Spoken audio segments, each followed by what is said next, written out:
नमस्कार मंडळी, श्री स्वामी समर्थ. स्वागत आहे तुमचं माझ्या यूट्यूब चॅनलवरती. आजचा दिवस तुम्हा सर्वांना खूप छान सुखाचा समाधानाचा जाऊ देत हीच मी स्वामींच्या चरणी प्रार्थना करते आणि आजच्या या नवीन व्हिडिओला सुरुवात करते. पण त्या अगोदर तुम्ही माझ्या चॅनलवरती जर नवीन असाल तर चॅनलला पण लगेच सबस्क्राईब करा आणि कमेंटमध्ये श्री स्वामी समर्थ लिहायला अजिबात विसरू. उद्या गुरुवार आहे आणि उद्या आहे निर्जला एकादशी. आपल्या हिंदू धर्मातील अत्यंत पवित्र, कठीण आणि अत्यंत फलदायी हे व्रत आहे. तर उद्या कोणत्याही परिस्थितीत दिवसभरामध्ये कधीही घरात आणा या झाडाचं एक पान.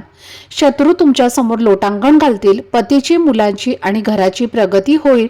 तर असं कोणत्या झाडाचं पान तुम्हाला घरी आणायचं आहे, त्याचा काय करायचं आहे याची सविस्तर माहिती आजच्या व्हिडिओमध्ये आपण पाहणार आहोत. त्यामुळे व्हिडिओ हा स्किप न करता शेवटपर्यंत नक्की पहा, जेणेकरून तुमच्यापर्यंत योग्य ती माहिती पोहोचेल. आणि तुम्ही माझ्या चॅनलवरती जर नवीन असाल तर चॅनलला पण लगेच सबस्क्राईब करा आणि बेल आयकॉनला सुद्धा प्रेस करा, म्हणजे मी जेव्हा कधीही नवीन व्हिडिओज अपलोड करेन त्याचं नोटिफिकेशन सर्वात आधी तुम्हाला मिळेल आणि तुमचा एकही व्हिडिओ हा मिस होणार नाही. तसेच कमेंट बॉक्समध्ये ओम नमो भगवते वासुदेवाय नमः लिहायला अजिबात विसरू नका. तसेच व्हिडिओला एक हाईप देखील द्या. तर वर्षभरामध्ये एकूण 24 एकादशी असतात. तर मैत्रिणींनो, या 24ही एकादशीचं पुण्यफळ प्राप्त करायचं असेल आणि तुम्हाला या दिवशीच्या व्रताचं पुण्यफळ प्राप्त करायचं असेल, उपवास जरी तुम्हाला करणं शक्य नसेल तरीही तुम्हाला हा उपाय केल्याने तुमच्या आयुष्यातील सर्व समस्या या नष्ट होतील. कारण एकूण 24 एकादशींचं पुण्यफळ प्राप्त करून देणारी ही एकादशी आहे. वर्षभरातील सर्व एकादशीचं पुण्य मिळतं, दीर्घायुष्य वाढतं, आरोग्य लाभतं आणि सर्व पापांचा नाश होतो आणि मोक्ष प्राप्ती होते. तर अशी ही अत्यंत महत्त्वाची तिथी तुम्ही अजिबातच सोडू नका. तर हा साधा सुद्धा दिवस नाहीये. जसे व्हिडिओ हा त्यामुळे शेवटपर्यंत पाहत रहा. अर्धवट माहितीने काहीही साध्य होत नाही. हा इतका महत्त्वाचा दिवस आहे की या एकादशीला भीमसेनी किंवा पांडव एकादशी असं देखील म्हटलं जातं. तर तुमची आर्थिक प्रगती होत नसेल, सतत पैशांच्या संबंधित काही ना काही अडचणी तुम्हाला येत असतील, तुमच्या कष्टाला मेहनतीला यश मिळत नसेल, मुलं तुमची खूप हुशार आहेत, खूप बुद्धिमान आहेत पण त्यांची प्रगती होत नसेल, अभ्यासामध्ये त्यांचं लक्ष लागत नसेल, तुमच्या पतीचा एखादा उद्योग व्यवसाय आहे किंवा नोकरी आहे त्यामध्ये प्रगती होतच नाहीये, अशा स्थितीमध्ये जर तुम्ही असाल किंवा काही शत्रू असतात जे तुमच्या तोंडावर गोड बोलतात आणि आपल्या माघारी आपल्याविषयी कटकारस्थान रचत असतात, वाईट निगेटिव्हिटी पसरवत असतात, म्हणजेच काय तर नकारात्मकता त्यांच्या विचाराने आपल्यावर प्रभावी होऊ नये यासाठी अशा विशिष्ट स्थितींवरती हा उपाय करणं खूप गरजेचं आहे. असे शत्रू त्यांची बुद्धी पालट करण्यासाठी हा उपाय खूप फायदेशीर ठरणार आहे. जे शत्रू तुम्हाला वारंवार त्रास देतील त्यांची नक्कीच त्रास देण्याची क्षमता कमी होणार आहे आणि ते तुमच्याविषयी चांगला विचार देखील करतील. कारण आपल्या धार्मिक मान्यतेमध्ये आणि आपल्या हिंदू धर्मामध्ये काही असे दैवी शक्ती असलेले झाडं आहेत ज्याचं अनन्यसाधारण महत्त्व आहे. ज्यांच्या पानांच्या, फुलांच्या आणि फळांच्या किंवा मग ज्या फांद्या असतात त्यांच्यामध्ये देखील संविधा म्हणून वापर आपल्या यज्ञात, होम हवनामध्ये केला जातो आणि बाकीच्या अवयवांचे जसे पानं, फुलं याचे प्रत्येक पूजेमध्ये विशेष स्थान आहे. आणि त्यासाठीच आपल्याला असे दैवी शक्ती असलेलं एक महत्त्वाचं झाड आहे, त्याचं एक पान तुम्हाला घरी आवर्जून आणायचं आहे. तर पहा, हा दिवस इतका महत्त्वाचा आहे की महाभारतानुसार युधिष्ठिर, अर्जुन, नकुल, सहदेव आणि द्रौपदी हे सर्वजण प्रत्येक एकादशीला उपवास करत असत. पण भीम हा अहोरात्र भुकेलेला राहू शकत नव्हता, कारण त्याच्या शरीरामध्ये वृक नावाचा एक अग्नी अतिशय प्रज्वलित होता. भीम उपवास करू शकत नसल्याने त्याला पाप लागेल अशी भीती वाटत होती आणि यावर उपाय म्हणून महर्षी वेदव्यासांनी भीमाला सांगितले की तू वर्षभरातून केवळ एकदाच येणाऱ्या ज्येष्ठ महिन्यातील निर्जला एकादशीचा उपवास कर आणि ज्यामध्ये पाण्याचा थेंबही पिऊ नकोस, त्यामुळे तुला सर्व एकादशीचं पुण्यफळ जे आहे तर ते प्राप्त होईल. व्यासांच्या सांगण्यानुसार भीमाने हे कठीण व्रत जे आहे तर ते पूर्ण केलं आणि म्हणूनच एकादशीला भीमसेनी एकादशी असं देखील म्हणतात. तर तुम्हाला उद्या हा उपाय करण्यासाठी काय करायचं आहे, एकादशीच्या दिवशी ब्रह्ममुहूर्तावरती उठायचं आहे. सूर्योदयापूर्वी स्वच्छ स्नान करायचं आहे. स्नानाच्या पाण्यामध्ये चिमूटभर हळद टाकायची आहे. त्यानंतर स्नान करायचं आहे आणि हे स्नान पूर्ण म्हणजेच आटोपून झाल्यानंतर तुमच्या देवघरातील देवांची विधिवत पूजा करायची आहे. शक्यतो या दिवशी पिवळ्या रंगाचे वस्त्र परिधान करणं शक्य झालं तर आवर्जून करा. त्यामुळे तुमचा गुरुग्रह हा मजबूत होईल. कुंडलीतील जेव्हा गुरुग्रह मजबूत असतो तेव्हा तुमच्या येणाऱ्या असंख्य समस्या या नष्ट होतात. प्रत्येक कामामध्ये तुम्हाला यश मिळतं. त्यासोबतच तुम्हाला विष्णूंच्या पूजेचा उपवासाचा संकल्प करायचा आहे. जेव्हा तुम्ही पूजा करणार आहे तर त्यावेळेला तुम्हाला काय करायचं आहे, भगवान विष्णू माता लक्ष्मीला म्हणजे मूर्तीला तुम्हाला पिवळ्या रंगाची फुलं, फळं, अक्षदा, चंदन, तुळशीची पानं अर्पण करायची आहेत.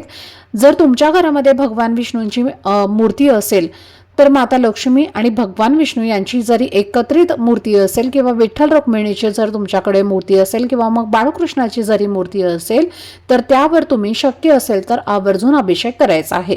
अभिषेक करत असताना ओम नमो भगवते वासुदेवाय नमः या मंत्राचा 108 वेळेला जप करायचा आहे आणि विष्णू सहस्त्रनामाचं पठण किंवा मग श्रवण करणं शक्य झालं तर आवर्जून करा. त्यानंतर तुम्हाला विष्णूंना पिवळ्या रंगाच्या मिठाईचा नैवेद्य अर्पण करायचा आहे. त्यावर तुळशीपत्र हे आवर्जून ठेवायचं आहे. आदल्या दिवशीच तुळशीची पानं तोडून ठेवा किंवा मग ज्या ठिकाणी फुलं मिळतात तिथून तुम्ही आणलं तरीही चालेल. तुळशीला एकादशीच्या दिवशी अजिबात स्पर्श करायचा नाहीये, त्यामुळे आदल्या दिवशीच ठेवावं. आणि तुळशीपत्राचं महत्त्व एकादशीला खूप जास्त आहे. ते तुम्हाला नैवेद्यावर ठेवल्याशिवाय नैवेद्य तुमचा पूर्ण संपन्न होणार नाही. त्यानंतर विष्णूंची आरती करून निर्जला एकादशीचं व्रत कथा वाचायची किंवा ऐकायची आहे. एकादशीच्या सूर्योदयापासून ते दुसऱ्या दिवशीच्या द्वादशीच्या सूर्योदयापर्यंत अन्न किंवा पाणी दोन्हीही ग्रहण करू नये इतका हा उपवास असतो. केवळ पूजेच्या वेळी आचमन करण्यासाठी 3 थेंब पाणी घेण्याची मुभा असते आणि त्यासोबतच या दिवशी गरिबांना किंवा ब्राह्मणांना पाण्याने भरलेला मातीचा घडा, छत्री, पंखा, पांढरे वस्त्र किंवा खरबूज दान करावे हे अत्यंत शुभ मानलं जातं. या दिवशी चुकूनही घरामध्ये तामसिक अन्न जसं की लसूण, कांदा याचे पदार्थ बनवू नयेत आणि काळे कपडे देखील घालू नयेत. या दिवशी दुपारी झोपणं देखील वर्ज्य मानलं जातं. अत्यंत फायदेशीर आणि खूप पुण्यदायी ही तिथी असल्यामुळे तुम्ही हे नियम आवर्जून पाळा. आणि हा उपाय आपण पुढे बघूयात. वेळ वाया न घालवता पुढील माहिती लवकरात लवकर पाहूयात. तर मैत्रिणींनो, शत्रू त्रास तुम्हाला खूप असंख्य समस्यांना सामोरं जावं लागण्यासाठी त्रासदायक असतो. कारण असे काही शत्रू असतात ज्यांना आपलं सुख पाहवत नाही, आपली प्रगती देखील सहन होत नाही आणि त्यांच्या वाईट नजरेपासून बचाव होण्यासाठी तुम्हाला हा उपाय करायचा आहे. हा उपाय केल्याने तुमच्या कामातील अडचणी दूर होतील. अशा या शुभ दिवशी तुम्ही काही प्रभावी उपाय सात्विकतेने आणि मनोभावे जर केले तर त्याचे तुम्हाला नक्की शुभ परिणाम पाहायला मिळतील.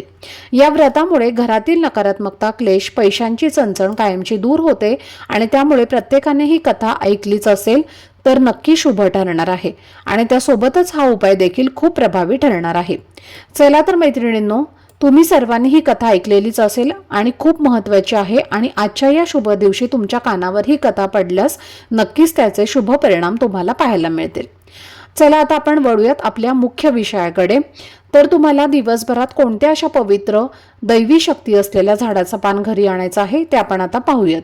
त्यामुळे व्हिडिओ हा तुम्ही स्किप न करता शेवटपर्यंत पाहत राहा.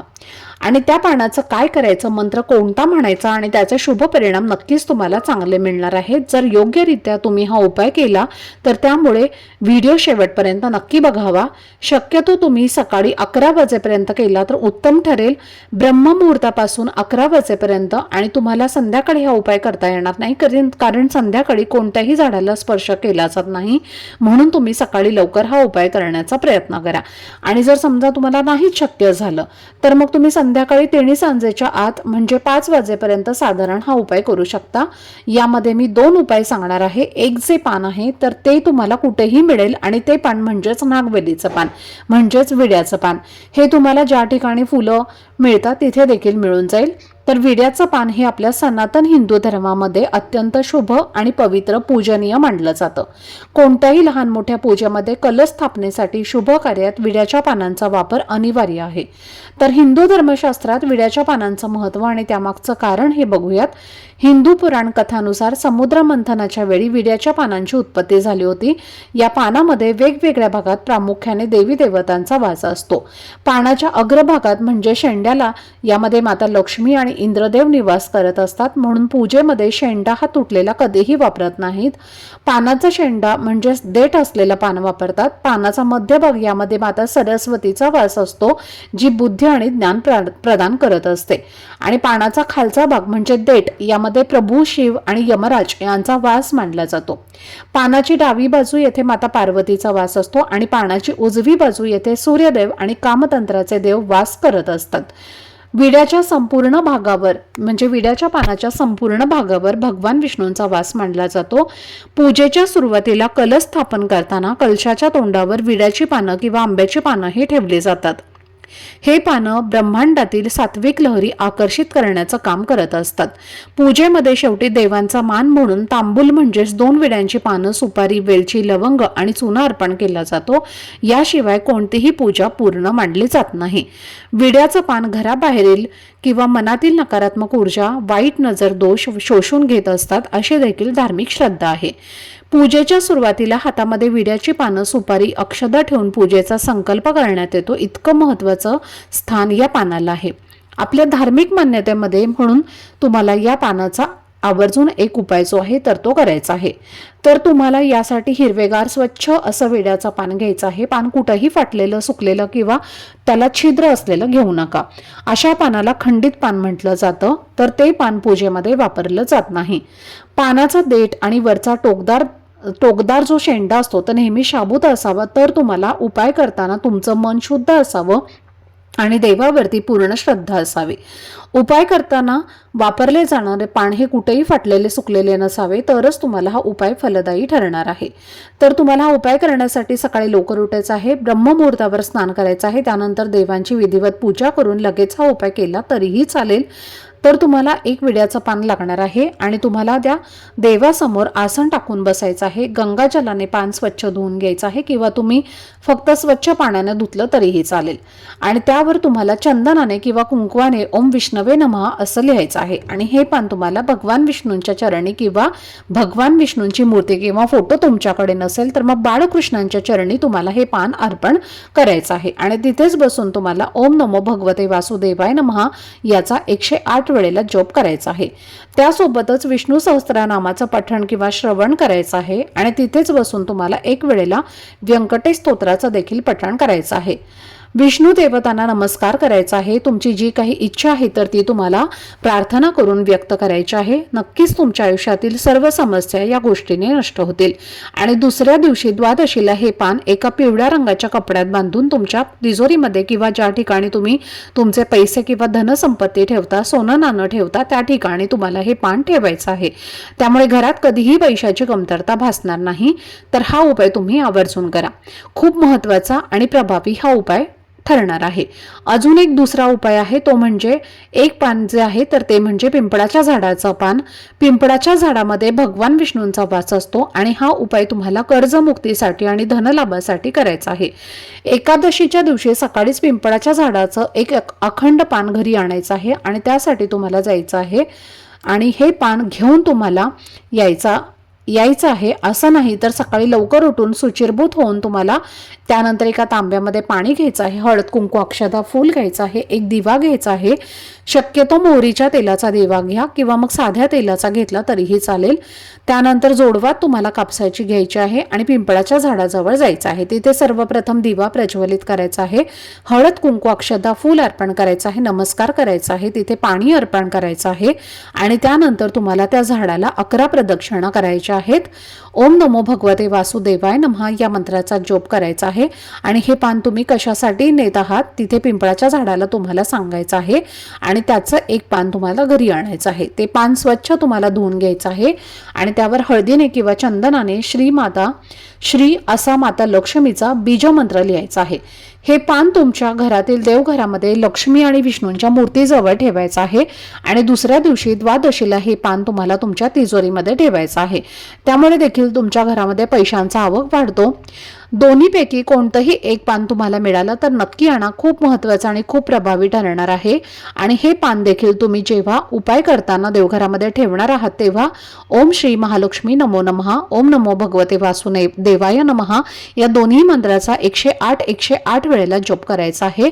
आणि विष्णू सहस्त्रनामाचं पठण करायचं आहे. व्यंकटेश स्तोत्राचं देखील 1 वेळेला पठण करायचं आहे. आवर्जून हा उपाय देखील करा. खूप प्रभावशाली हा उपाय आहे. उपाय करताना तुमचं तोंड पूर्व किंवा उत्तर दिशेला असावं.